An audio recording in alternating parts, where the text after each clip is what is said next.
గాజు గ్లాసు గుర్తు కేవలం జనసేన వాళ్ళకే ఉండాలి, మిగతా ఇండిపెండెంట్లకు ఇచ్చిన గుర్తు తీసేయమన్నటువంటి సందర్భంలో నిన్న ఈసీ కోర్టుకి చెప్పింది ఏంటంటే, జనసేన పార్లమెంట్ స్థానానికి పోటీ చేస్తున్నటువంటి చోట్ల వేరే అభ్యర్థికి గాజు గ్లాసు గుర్తుంటే తీసేసాం, అసెంబ్లీ దానికి కూడా ఒక చోట ఇచ్చిన చోట తీసేసాం, వాళ్ళకందరికీ ఓన్లీ గాజు గ్లాసు గుర్తే ఇచ్చాం, మిగతా చోట్లది మాత్రం తీయలేము, ఆల్రెడీ ఎన్నికల ప్రక్రియ ప్రారంభమైపోయింది అని చెప్పేసింది. అయితే హైకోర్టు దీని మీద విచారణ అన్నటువంటిది సోమవారానికి వాయిదా వేసిన నేపథ్యంలో అదేమో ఈసీ ఇచ్చినటువంటి తమ తరపున వెర్షన్.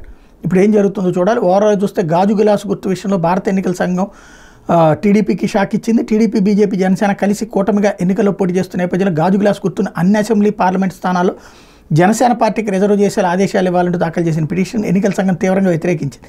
టీడీపీ వ్యాజ్యానికి ఎంతమాత్రం విచారణ అర్హత లేదని హైకోర్టుకు నివేదించింది.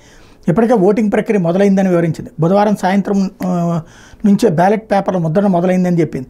ఎలక్ట్రానిక్ బ్యాలెట్లను ఇప్పటికే భద్రతా దళాలకు పంపామని కోర్టుకు వివరించింది. రాష్ట్రంలో 85 సంవత్సరాలు పైబడిన వారిలో కొందరు ఇంటి వద్దనే ఓటు వేసేందుకు ముందుకొచ్చారని, వారి నుంచి గురువారం పోస్టల్ బ్యాలెట్ సేకరణ ప్రక్రియ మొదలైందని చెప్పింది. ఎన్నికల ప్రక్రియ మొదలైన తర్వాత అందులో న్యాయస్థానాలు జోక్యం చేసుకోవడానికి వీల్లేదని, రాజ్యాంగంలోని అధికారం 329 సబ్సెక్షన్ బి కింద నిషేధం ఉందని భారత ఎన్నికల సంఘం కోర్టు దృష్టికి తీసుకొచ్చింది. ఈ దశలో ఎలాంటి ఉత్తర్వులు ఇచ్చినా అది ఎన్నికల ప్రక్రియకు విఘాతం కలిగించినట్టు అవుతుందని స్పష్టం చేసింది.